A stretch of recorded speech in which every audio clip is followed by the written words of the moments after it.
આ બનાવની પ્રાપ્ત થતી વિગત મુજબ 3-4 દિવસ પહેલા લખુભાઈ ભરવાડ જે મૂળ રાજસ્થાનના બ્રાહ્મણ રાજુભાઈ શર્મા અને વિનોદભાઈ શર્મા સાથે ઈમાનદારીપૂર્વક ઘણા વર્ષોથી આઈસ્ક્રીમની રેકડી ચલાવી નોકરી કરી રહ્યા છે, ત્યારે લખુભાઈ પોતાના નોકરીના રોજિંદા કામ દરમિયાન આઈસ્ક્રીમની રેકડી લઈ સરદાર પટેલ ચોક સામે રોજાન માટે તે રેકડી રાખી વેપાર કરતા હોય છે। ત્યારે 3 દિવસ પહેલાં આઈસ્ક્રીમની રેકડી લઈ જઈ રહ્યા હતા ત્યારે રસ્તામાં એક પેકેટ મળ્યું હતું, જે ખોલીને જોતા જેમાંથી 50,000 રૂપિયાની નોટોનું બંડલ મળ્યું હતું। આટલી મોટી રકમ જોઈને કોઈ પણ વ્યક્તિનું મન લલચાઈ જાય છે, પણ લખુભાઈને થયું આટલી મોટી રકમ કોની હશે વગેરે અનેક સવાલો તેમના મનમાં ઉદ્ભવ્યા, પરંતુ મનોબળ મજબૂત હતું।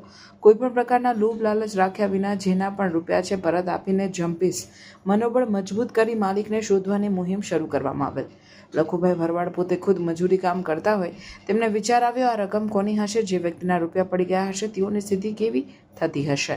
બાદમાં મિત્રોને બોલાવી ચર્ચા વિચારણાના અંતે મૂળ માલિકને સોશિયલ મીડિયાના વિવિધ માધ્યમો દ્વારા શોધવાનું શરૂ કરવામાં આવ્યું અને તેમના રૂપિયા પરત કરી આપવાનો નિર્ણય કરવામાં આવ્યો। થોડા દિવસ પછી સોશિયલ મીડિયાના માધ્યમો દ્વારા મૂળ માલિક સુધી પહોંચવામાં સફળતા મળી, ત્યારે જાણવા મળ્યું કે મેંદરડા તાલુકાના અરણિયાળા ગામના મનસુખભાઈના રૂપિયા હતા।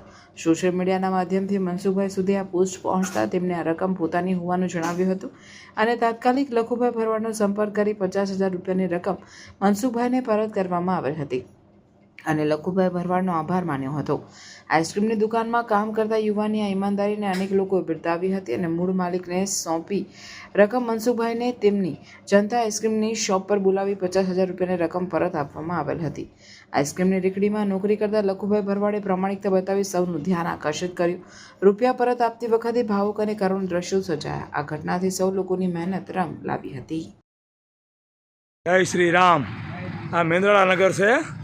મેંદરડા નગરના જનતા આઈસ્ક્રીમમાં લખનભાઈ ભરવાડ છે, સામે કાંઠે રહે છે, બરાબર। એ આ લખનભાઈ ભરવાડ એક ભરવાડનો દીકરો છે, પણ તમે એની મહાનતા જુઓ।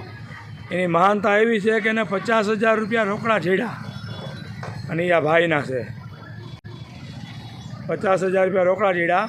આ ભાઈ મજૂરી કામ જ કરે છે અને માલ મૂકી આવવાનો લઈ આવવાનો એના રૂપિયા હતા અને પડી ગયા હતા। અને લખનભાઈને જેડા લખનભાઈએ મને ફોન કર્યો, એ કે આપણે રૂપિયા જેડ્યા છે, તમે એનું છે ને મેસેજ બનાવીને મૂકો, જે ભાઈના હોય આપણે એને આપી દેવા છે।